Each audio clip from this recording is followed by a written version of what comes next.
Fala, galera do direito, advogados, doutores, colegas de profissão. Estamos aqui no início de mais um podcast do Foco Jurídico. Estou aqui com o Luiz Roskin ao meu lado. E Luiz Roskin vai apresentar o nosso convidado de hoje aí. Hoje nós temos aqui um convidado de honra aqui, que é o Dr. Hugo Barcela, não é isso mesmo? Barcelar.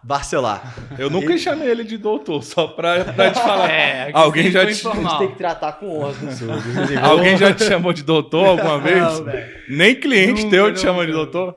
E olha que o bicho deixa o bigode dele crescer ali pra ver se... Pra dar um ar um pouquinho pra mais dar um ar de seriedade. respeito. Então, e hoje a gente fala bastante de tecnologia, a gente finalmente trouxe um advogado que a gente pode chamar de um advogado 4.0. Então já começa aí falando um pouco pra gente sobre o porquê que você, esse advogado 4.0. Eu sei que você não se intitula assim, mas por que seria dessa forma? Não, primeiramente eu agradeço a oportunidade de vocês aí de me mostrar um pouco da minha história, né? Ainda que curta, mas tem algumas nuances aí interessantes para especificar sobre a minha carreira, porque eu atuo de uma maneira um pouco mais diferente do que é o habitual. Então, eu me formei no final de 2017, né? Sou um advogado jovem aí, tenho 3 anos de carreira. Quando eu me formei, eu realmente estava um pouco perdido, porque a advocacia não era aquele apaixonado pela advocacia, até mesmo por conta do meio, né? Era algo que me afastava um pouco da advocacia, porque eu ainda via muita questão de status. Realmente era um meio que não me atraía muito. Hugo Então, queria fazer concurso público, rapaz, que eu sei. Já vi ele estudando para inicialmente, por eu sou muito familiarizado com o esporte, o futebol, eu pensei em fazer jornalismo. Mas aí meus familiares, meu pai falou, olha, não sei se é uma boa ideia. Eu cheguei a fazer o vestibular de jornalismo. Só que aí depois eu comecei a estudar para concurso, para ensino médio, né? E aí eu comecei a estudar direito. E aí foi que eu conheci o direito. E aí eu vi que eu gostei. Não era aquele apaixonado louco pelo direito, mas eu gostei. Eu falei, acho que já que meus pais não estão apoiando tanto o jornalismo assim, e as pessoas que eu conhecia também não apoiavam muito, e querendo ou não, isso dá uma influenciada na gente. E aí eu fui para a área do direito, né? Apesar de eu ter algumas restrições, especialmente por conta do meio. E aí quando eu passei Quando você fala restrições por conta do meio, o que você quer dizer exatamente? Cara, exatamente esse glamour que gira em torno da advocacia, o formalismo exacerbado, assim. Pessoal galera do recalque, assim. Exatamente. Questão nariz em pé, realmente não era algo que me atraía muito, né? Então, quando eu comecei a faculdade, modéstia à parte, era um bom aluno, então eu consegui levar a faculdade assim com tranquilidade. E aí, quando eu me formei, eu realmente estava um pouco sem saber o que fazer, porque a advocacia realmente ainda tinha muitas restrições. Só que aí eu ingressei no escritório, eu era estagiário no escritório e posteriormente eu fui contratado como advogado. E no primeiro ano eu comecei a tocar os projetos ali que já estavam pairando no escritório, né? Não vinha com nenhuma inovação. E no final de 2017, início de 2018, que a gente veio com um novo projeto aí no escritório, e aí um projeto voltado para o direito do consumidor, né? Que vinha para quebrar um pouco todo esse mito que a gente trazia com a advocacia. E toda essa resistência que eu tinha com a advocacia, esse projeto, ele me dava um outro olhar sobre isso. Então, era algo que eu ia me aprofundar, que eu ia começar a trabalhar e eu não ia me bater muito com essa questão do meio, né? Que aí foi quando a gente começou a expandir mais a questão dos escritórios digitais, focar num nicho específico. No meu caso, sou especialista em direitos do consumidor, né? Eu atuo especificamente em direitos do consumidor. E foi a partir daí que a gente começou um projeto aí que já tem 2 anos que a gente está nesse projeto, que a gente focou nessa área de direito do consumidor e que vem até hoje aí, a gente trabalhando dia a dia nesse projeto. Legal. Para usar esse termo que você usou logo no início, para apresentar, ele chamou de advogado 4.0, né? Para quem não sabe o que é advogado 4.0, é um advogado que tem essa pegada mais disruptiva, mais ligada a um cenário tech ali, né? Tecnologia, sacadas e tal. E disrupção também tem uma coisa muito legal que acho que o pessoal, quando pensa em disrupção, pensa muito só em inovação, tipo, em progresso, em pra frente. Mas a Sim. palavra disrupção tem a ver com desconstrução também. É você, tipo assim, desconstruir modelos Sim. antigos, tradicionais, que meio que não, Exatamente. não Pra se quebrar enquadra com a advocacia mais. Tal. tradicional, né? Então, eu acho que tá bem na pegada dele mesmo, assim, a questão da disrupção, assim, desconstrói muita coisa. Eu Isso. queria que ele falasse um pouquinho dos mitos aí que ele acha que já quebrou na advocacia com a experiência da própria Sim. carreira dele. Apesar de eu ser um jovem advogado, né, tenho 3 anos aí na área, acredito que eu seja um bom exemplo para quebrar esses mitos da advocacia, né? Então, eu tenho 3 anos que estou atuando aí como advogado e eu fujo um pouco da normalidade. Por quê? Muitas pessoas viram influencers, postam muito em rede social, né? E eu, pessoalmente, apesar de eu achar que isso agrega, acho que realmente agrega valor ao seu trabalho, eu acho que, ainda que você não precisa se tornar um blogueiro jurídico, por exemplo. Eu acho que dá para você dar andamento na sua carreira só desenvolvendo outras áreas da internet, não necessariamente você colocando a sua cara em si ali para desenvolver o seu trabalho. Então, acho que o primeiro mito que eu quebro é com relação a isso. Eu não sou um advogado que apareço muito em redes sociais. Então, a empresa, o nome que eu levo não tem minha cara. Então, eu alcanço os clientes de maneira diferente. Esse mito é top quebrar, porque assim, quando começa a falar em ADV digital, ou escritórios digitais, ou em advocacia 4.0, o pessoal já acha que tem a ver com postagem no Instagram, canal no YouTube e ser influencer e blogueirinho. E, na verdade, é um modelo de negócios, né? Isso. Porque, na verdade, minha visão é que, geralmente, as pessoas elas têm uma visão muito genérica do que é marketing digital e, geralmente, elas associam com o que elas têm mais clareza, que é a parte mais abstrata, que são as redes sociais, que é o que você todo dia já está tocando ali. E, na verdade, a gente não entende que o marketing ele começa muito abstrato, muito aberto, criativo, num topo de funil, se fosse falar talvez num termo que a galera mais do marketing Fiquei tão empolgado entende. com a entrevista aqui que eu quebrei minha caneta. E ela vai afunilando cada vez mais para virar algo muito mais estatístico, probabilístico e matemático. Então, muitas vezes você pode dominar essa parte do marketing, de tráfego, tudo isso, sem necessariamente estar fazendo o que as pessoas entendem por marketing, que é estar se gravando stories todo dia. Ficar fazendo... Exatamente. Não, e outra coisa que eu sempre falo para advocacia, principalmente, né? A advocacia tem a ver com conteúdo. Então, a gente tenta levar... Uma das sacadas é levar o tema de uma forma mais simples, mais fácil, sem escrever juridiquês. Né? Mas mesmo assim, cara, no Instagram, quem é que tá afim de parar de ficar vendo reels de dancinha, de música, a nova resolução do CNJ que você postou. Pra ver uma cartilha. Tipo assim, é uma plataforma de entretenimento. O pessoal tá lá para se divertir. Aí, realmente, eu vejo vários advogados fazendo. Tipo, eu não tenho nada contra. Quer fazer, faz... mas você quebra esse mito. A tua carreira, o projeto, eu conheço o teu projeto. Eu, particularmente, sou uma pessoa mais discreta. Realmente não tenho tanta familiaridade com rede social. Mas tem um escritório 100% digital. Isso, vai ter um escritório 100% digital e que aí tá, graças a Deus, dando muito certo. Show de bola. Outra coisa que eu queria que você falasse um pouquinho é sobre a tua idade. Você começou na advocacia com quantos anos? Desde quantos anos você sobrevive da advocacia? Eu comecei a advogar com 23 anos, né? Atualmente eu tenho 26. E desde que eu me formei, graças a Deus, nem sempre foi fácil, né? Não vou aqui vender ilusão, mas graças a Deus, desde que eu me formei, eu sempre vivi da advocacia, né? E com a implementação desse projeto, com essa advocacia mais no aspecto digital, né? Rompendo com a advocacia tradicional, graças a Deus, venho crescendo muito profissionalmente. Então, conta bancária, 26, investimentos. Graças a Deus. O cara começou a mexer com investimentos, abrir conta nos Estados Unidos. Tá? Pode saber que o bicho tá rachando. Véio. Pois é, aí com 26 anos, né? E isso quebra um pouquinho do mito de que precisa pelo menos 10 anos de advocacia para você ter uma estabilidade. Então, querendo ou não, de certa forma, eu já tenho uma certa estabilidade, né, com o que eu conquistei. E sendo novo, né? 26 anos, muita gente aí que passa muito perrengue por conta que acabou de sair da faculdade, ou então tem pouco tempo de advocacia, e aí às vezes a pessoa pensa muito dentro da caixinha, né? E acaba se prejudicando por conta disso. Cara, essa tua história ela é muito boa pra gente pensar isso, e acho que a palavra-chave foi o que a gente falou no começo, que é a ideia de ser disruptivo. Se você não fosse disruptivo, se você não tivesse tido esse modelo mental, com certeza, de fato, os mitos que a gente tá quebrando aqui é justamente quando você é disruptivo. Porque se você não fosse e vivesse naquela estrutura formal da advocacia tradicional, você menos de 30 anos, você não faz nada. Então mandou bem, porque isso é coisa legal da gente passar para quem tá assistindo a gente, ou passar para quem é um jovem advogado. Tipo, o foi lá e fez porque ele é foda.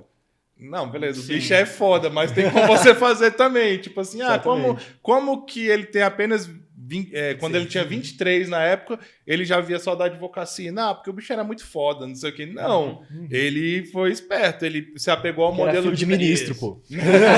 Ele se apegou ao modelo de negócios que a idade dele não importava, pô. Exatamente. Então, assim, não é só ele que foi um gênio e conseguiu fazer isso. Esse modelo de negócio que ele aplicou, que tem a ver com escritórios digitais, outras pessoas conseguem aplicar também. Exatamente. Tipo, um escritório digital que a tua idade não vai ser mais a principal. Exatamente. Se eu não tivesse rompido um pouco a advocacia tradicional, provavelmente eu nem estaria no meio. Cara, isso que é o legal do disruptivo, porque você tem uma base já consolidada, existe uma tradição, só que você acha um novo meio dentro disso que já está consolidado de fazer um caminho diferente. Exatamente.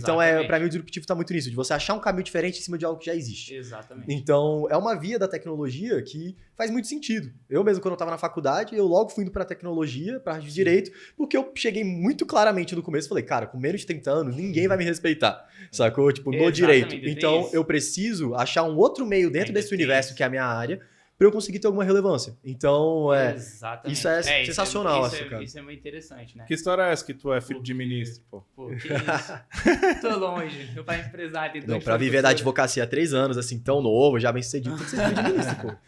Não, mas tu não tem ninguém do meio jurídico na tua família, assim, que te deu um help? Não, ninguém. Ninguém, não tem nem... Se eu não me engano, eu tenho uma prima que ela é advogada. Que eu nem conheço, cara. Não sei nem o nome dela. Aí o bicho lembra que, um beijo pra você. Só que... Chata pra caralho. Fora isso, ninguém. Então, assim, sou o único, assim, no que meio que aprofundou nesse ramo jurídico mesmo. Advogado que tem escritório digital, é bom no FIFA ou não? Já é meio, né? Tá meio caminho andado ali, né? Já é mais Mas o que eu acho legal da tua história e de você em si é que realmente você quebra todos esses paradigmas. Até um que eu te perguntar, que a galera pergunta muito, e eu vou dizer que eu pessoalmente também tenho um pouco de resistência, por mais que ache muito irado, que é a questão da tatuagem. Porque dizem que influencia totalmente. Eu sei que tem gente que é mais desconstruído nesse sentido, mas no universo que a gente está da advocacia, realmente, às vezes, a gente ainda fica com essas incertezas. Então, como é que é a tua experiência com a tatuagem? Ninguém tá nem vendo que o bicho tem tatuagem, pô. Tem os tem os dois braços cobertos, praticamente? Não, esse aqui não. E agora esse aqui tá praticamente coberto já. Boto fé. Pois é, no início... Vida louca, dever vida louca. Não, isso aí mostra um pouco como eu desde sempre quis romper um pouco. No início eu tinha um pouco de receio, isso é inegável. Até porque a minha primeira tatuagem eu fiz quando eu tava na faculdade, isso eu já pensei. Né? Eu falei, cara, se eu for advogado, ninguém vai me contratar. Aí, claro, dá aquele receio, né? Sim. Mas... Ia fazer entrevista de burca nos escritórios, chegava todo cobertão assim. Mas assim, depois de um tempo, eu vi que assim, ainda que seja de maneira um pouco mais lenta, isso vem sendo rompido também, né? Se você for conhecer os advogados mais novos agora, tem muita gente que é tatuada, né? Então, isso daí é questão de tempo para acabar, eu acredito. Então, no início, sim, eu tinha muito receio, mas no decorrer da minha carreira, realmente, que o lance que eu perceba, né? Não influenciou não em me nada. influenciou. Agora, a partir do momento que fez, que eu entrei num projeto de quebrar com a advocacia tradicional, isso daí com certeza não tem qualquer influência. De qualquer forma, até soma, né? Pra essa visão. Sabe por que eu acho que a tatu nunca te atrapalhou em nada? Tirando a questão desse teu projeto, que não é nada tradicional, né? Tu foi para uma veia total digital. Isso. Brother, resultados também. Né? Exatamente. Tipo assim, cara, resultados e produtividade. O cara tem tatu não sei o quê, mas hoje você tá trabalhando num modelo que é 100% home office, né? Você e tua equipe inteira, né? Então, tipo assim, tô com a produtividade lá em cima, entregando resultado pra caramba pro meu cliente, meus clientes estão recebendo grana, então assim, foda-se a tatuagem, né? O resultado ajuda bastante também. Com certeza. O que tu usa assim no teu dia a dia, né? Que a gente tá falando assim, escritórios digitais, mas vai ver, tem gente que não sabe tipo, nem do que a gente está Sim, falando. sim. O que é esse conceito de escritório digitais, o que é esse modelo de negócio. O que tu usa assim, no teu dia a dia mesmo, que você acha que te entrega tantos resultados, fez Sim. você crescer tanto, fez aumentar a tua produtividade? Cara, inicialmente, né, a primeira coisa é que a gente quis migrar totalmente para o aspecto digital. Então, todo o know-how do trabalho seria no aspecto digital, eletrônico, tudo isso. Então, basicamente, a gente tem uma página na internet, né, onde há a captação desses leads. Né? A gente gera conteúdo naquela página, e aí sobre determinado tema, certo? E tem a captação desses leads. As pessoas deixam um contato, e-mail, e aí a partir desse momento a gente utiliza a plataforma, acho que muita gente deve conhecer o Trello, né? Que aí todo o fluxo de negócio é feito ali dentro do Trello. Então a gente implementou com algumas coisas com o programador, tem algumas planilhas rodando por trás. E a partir a partir do momento que a pessoa deixa o contato dela ali numa página, cai esse contato para dentro da plataforma Trello, e aí a gente entra em contato com essa pessoa para verificar qual seria o problema dela, para ver se tem alguma viabilidade jurídica ou não.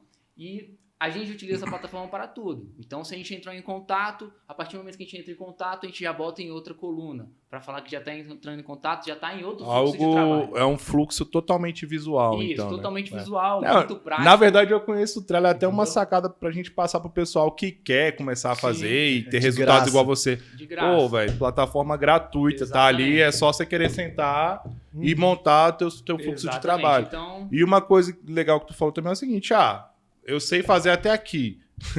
O que for mais denso que isso, não sei o quê, a importância de você ter um time multidisciplinar no direito hoje. Exatamente. Não é só advogado. com certeza. No teu projeto lá, em alguns momentos, você chamou equipes de programadores e designers para continuar fazendo essa arquitetura. Exatamente. Para ficar rodando tudo redondinho mesmo. Automatizado. Então, cada fase da contratação.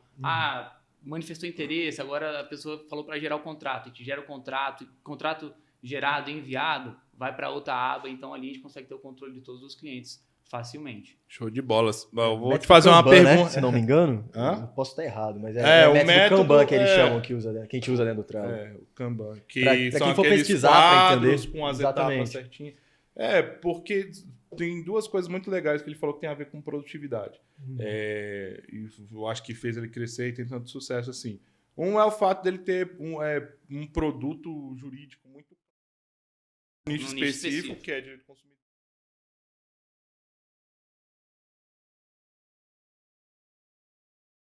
Então, assim, ele já traz um perfil de pessoas que está interessado na solução dele, Exatamente. entendeu? Com base num conteúdo que ele trabalhou. Então, ele nichou, tá usando um nicho específico que é direito do consumidor e tá ofertando um produto já. Não fica falando de súmula, né? Exatamente. De teses, comentando coisa do STJ, STF, né? Exatamente. Já vai na dor da pessoa e apresenta uma solução mesmo, né?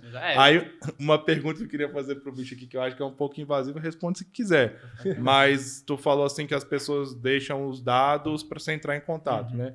Tipo, quantas pessoas por semana chegam a procurar você nessa tua plataforma? Olha, assim, eu não lido diretamente com o contato inicial do cliente porque a gente tem um time de atendimento, né, nesse projeto.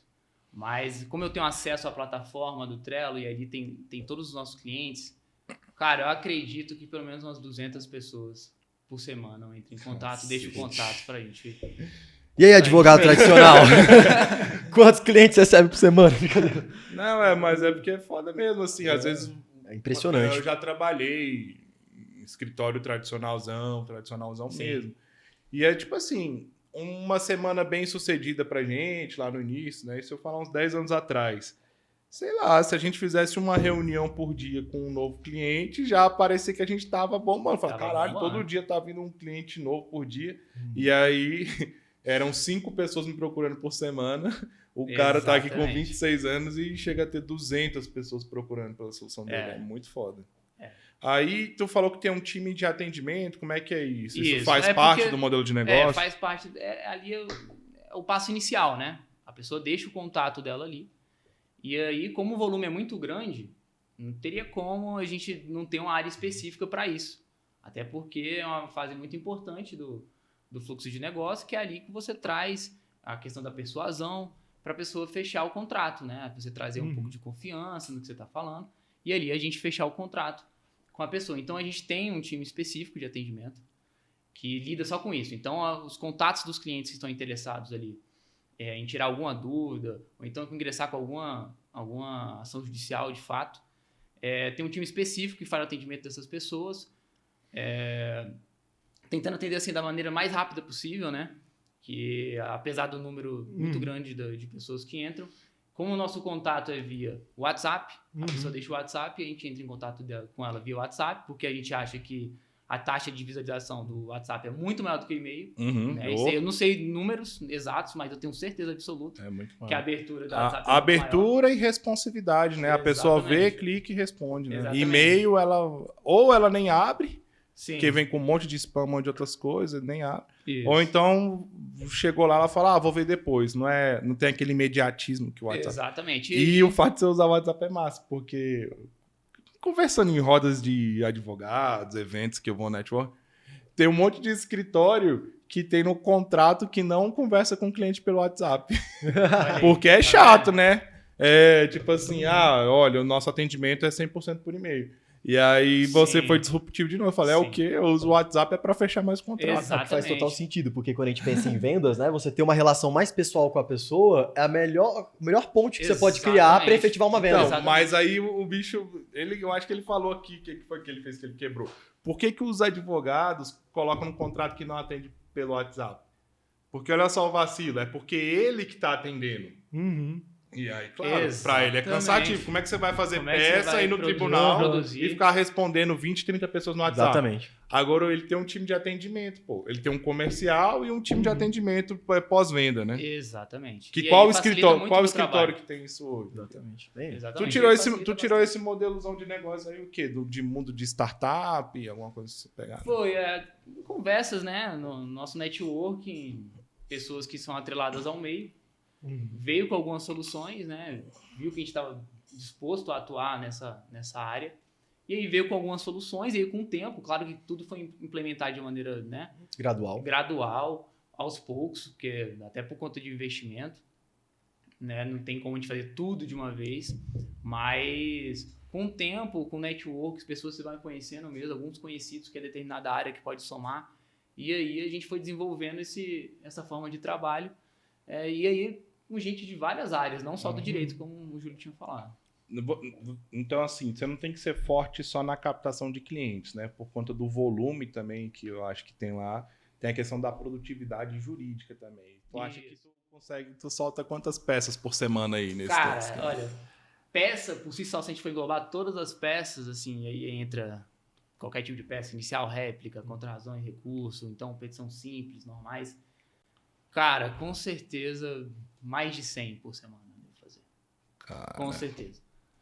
E aí, como é que tu faz pra gerenciar tudo isso? Assim, tu lê de uma por uma, imprimir não imprime mais, né? Tem muita coisa que a gente faz automatizada, né? Então, por exemplo, a petição inicial, a gente pega os dados do cliente, então, por meio do Trello, a gente consegue gerar, que tem o programador fez um trabalho lá por trás do Trello, e aí consegue fazer a geração da petição inicial de maneira automatizada. Então, isso daí me tira praticamente 60%, 70% do trabalho que eu teria numa petição inicial.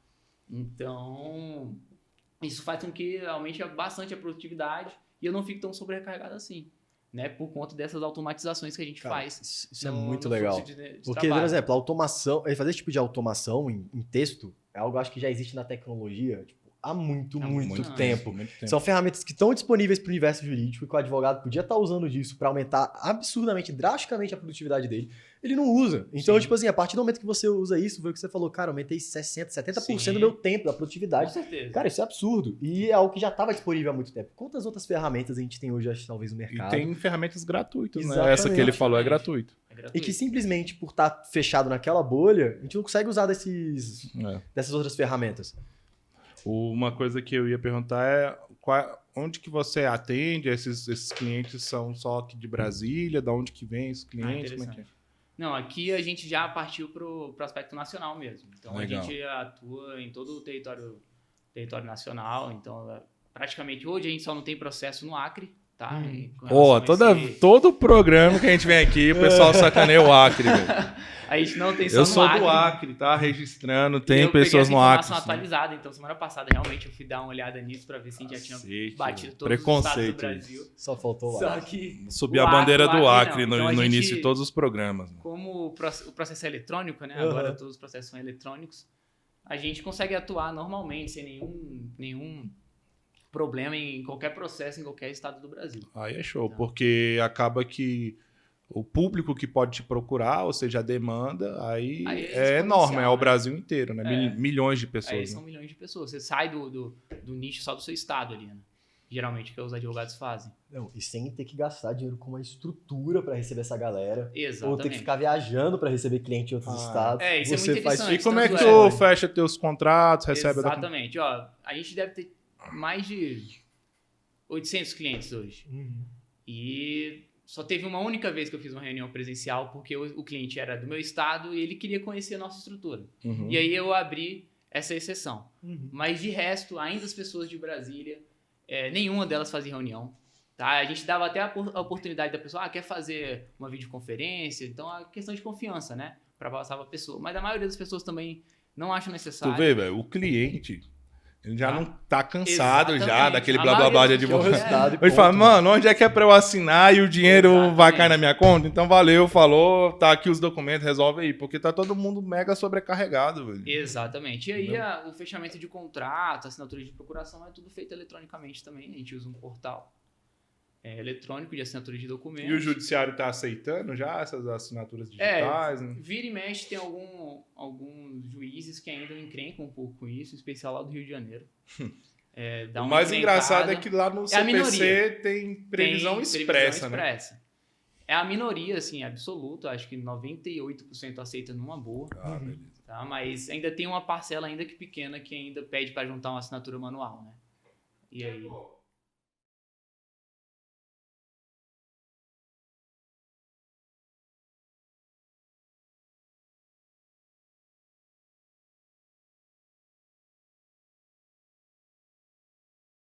Que o bicho desse uma passada também, então, a gente já falou bastante da história dele aí, é que ele, passasse umas sacadas aí pra jovem advocacia,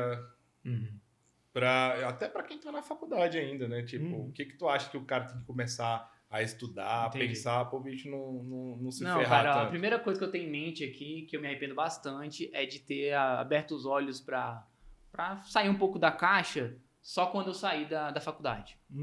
Esse projeto aqui daria para eu ter iniciado ainda quando eu estava na faculdade. Então daria para pelo menos ter começado alguma coisa, algum fluxo desse negócio.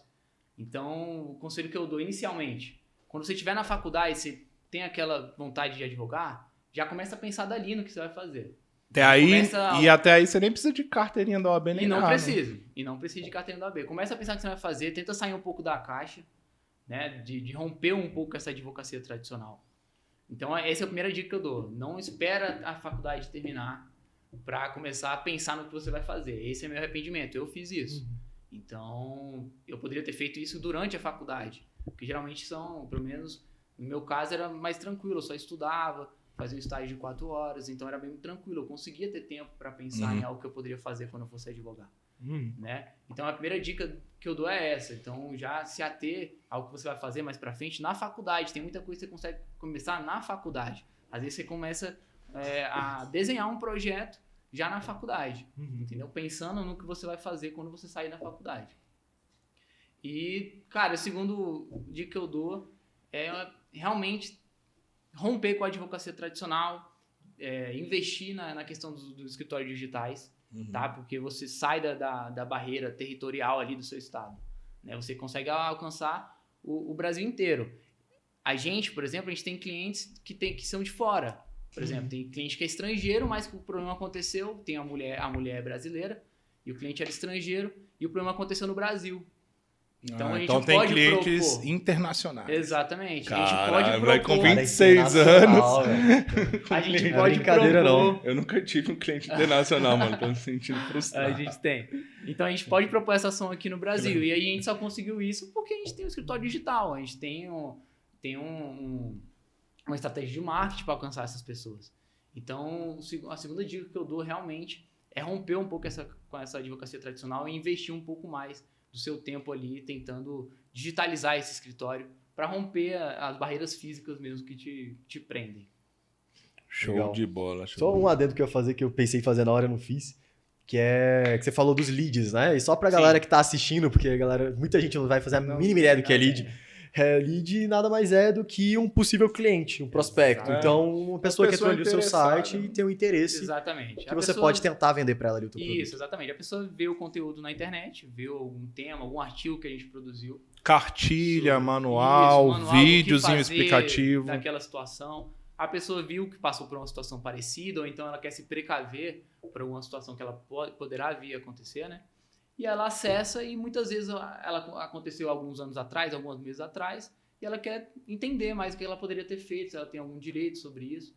E aí ela vai lá e deixa o contato dela, geralmente o telefone, o e-mail, para que a gente possa entrar em contato. Vocês fisgam essa pessoa, assim, puxa essa pessoa mais pela situação, pelo que ela já precisa resolver, ou pelo conteúdo? Como é que funciona um pouco esse processo? Cara, a gente tem que gerar conteúdo, né? Que a gente tem até algumas barreiras por conta do código de ética da OAB, né?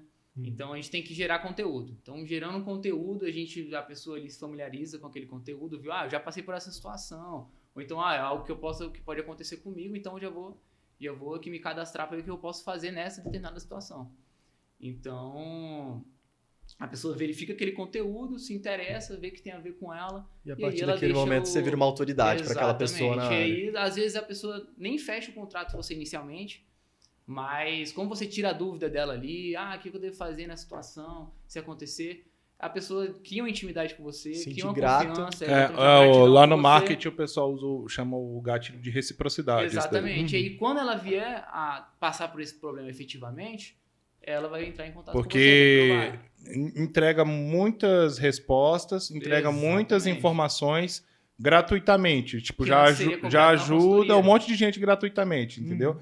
Aí a pessoa fala, pô, gostei. Exatamente. É assim que ele conquista a autoridade dele e esse sentimento de reciprocidade. Quando ela tiver um problema, a primeira pessoa que vai procurar... Vai entrar em contato. Isso já aconteceu várias vezes. A pessoa entra em contato, inicialmente ela não tem nenhum problema, ela, às vezes, é uma pessoa que passa por aquela situação, que tem risco em passar por aquela situação por várias vezes, e aí ela quer ter o nosso contato, porque se ela passar, ela já tem com quem falar para orientar ali no momento.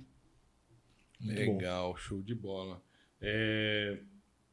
Você falou aqui do pessoal que ainda está na faculdade, que os bichos já podem começar a quebrar a cabeça com alguma coisa, montar algum produto, né? E o que eu penso são nas novas profissões que pode surgir no direito também, porque o pessoal só pensa assim, ou eu vou ser juiz, ou eu vou ser promotor, ou eu vou advogar. E, pô, na própria advocacia, dentro desse teu projeto aí, eu já fui imaginando um monte de coisa. Tem a questão do design thinking, tem o legal design, tem produção de conteúdo, por exemplo. Você tem a editorial, marketing jurídico, o cara pode ser especialista em marketing jurídico, entendeu? Na parte de automatizações também, soluções automatizadas. Aí tu já manja também, porque tu tem startup, né? Tem legal tech. Então, tem as legal techs que falam, não, você é advogado? Não, eu sou formado em direito, me familiarizei com o tema, com as dores, mas eu sou um empreendedor, no teu caso, do mercado jurídico. Então, eu tenho uma empresa de tecnologia especializada.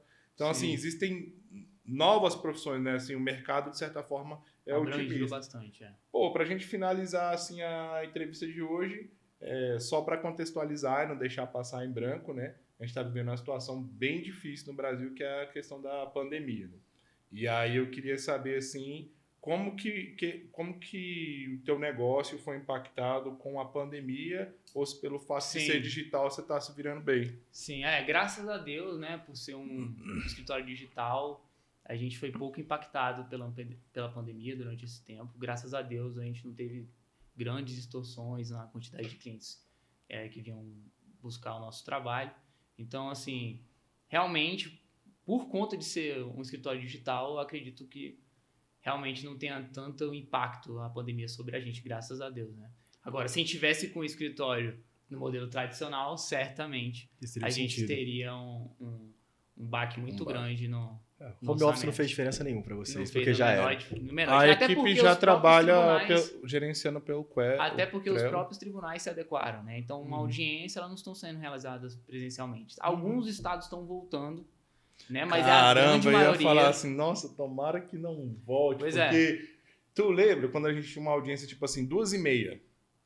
Pô, velho, tem audiência Sim, 2h30, sim. você já nem almoça direito. Você tem que sair de casa 1h da tarde pra chegar lá mais cedo, encontrar com o cliente. Aí a audiência que ia começar às 2h30, não começa às 3h, termina às 4h, 4h30. Às vezes é só uma audiência boba de conciliação, sacou? Não tem Isso. proposta. Aí você chega no escritório às 6h, perdeu a tarde inteira e ainda... Exatamente. E esse vai e vem de ir pra fórum, te deixa cansado também. Você chega no escritório às 6h e fala, velho, não preciso fazer mais nada. E hoje, com a audiência online, tipo assim, a audiência vai começar às 2h30. Cara, só que teu computador aberto aqui até 2h29, Exatamente. você tá fazendo tuas coisas, peticionando, vendo pra sei o que, a audiência vai começar. Tipo, tu Clica no link, olá, você tá tô redirecionado. aqui, tá aqui meu AB. E terminou 10 minutos, você já tá sentado na mesa, volta a trabalhar, velho. Exatamente. Putz, Então, isso é como os maravilhoso. tribunais se readequaram, né? Então, praticamente todas as audiências estão sendo realizadas pelo meio digital. Então, até o andamento processual não foi tão afetado assim. Né? Por mim, eu falo assim, ó, a justiça está muito atrelada à acessibilidade ao judiciário, né? Mas, por mim, as audiências não voltavam a ser físicas. Por mim também não. De jeito nenhum. Rolava De forma nenhuma. rolava tudo eletrônico mesmo, com uma única ressalva. O advogado que se sentir prejudicado ou lesado por não ter uma facilidade de acesso à tecnologia, ou ele ou o cliente dele, se ele quiser, ele teria o direito de peticionar nos autos e falar, não, por esse motivo... Eu acho que não teria nem que ser motivado. Ele tem um direito de ter a audiência física. Aí ele ia lá e peticionava e pedia, mas já deixava como regra geralmente quando sai a intimação da audiência, eles estão considerando essa oportunidade. Então eles dão praticamente... A vara manda o linkzinho, às vezes, pelo WhatsApp, né? Às vezes pelo WhatsApp. A maioria pelo WhatsApp. Cara, o engraçado é que os advogados, durante muito tempo, ficam falando que o judiciário é emperrado. Que o judiciário é lerdo, que não funciona, que tudo lá é bagunçado, que lá é uma burocracia...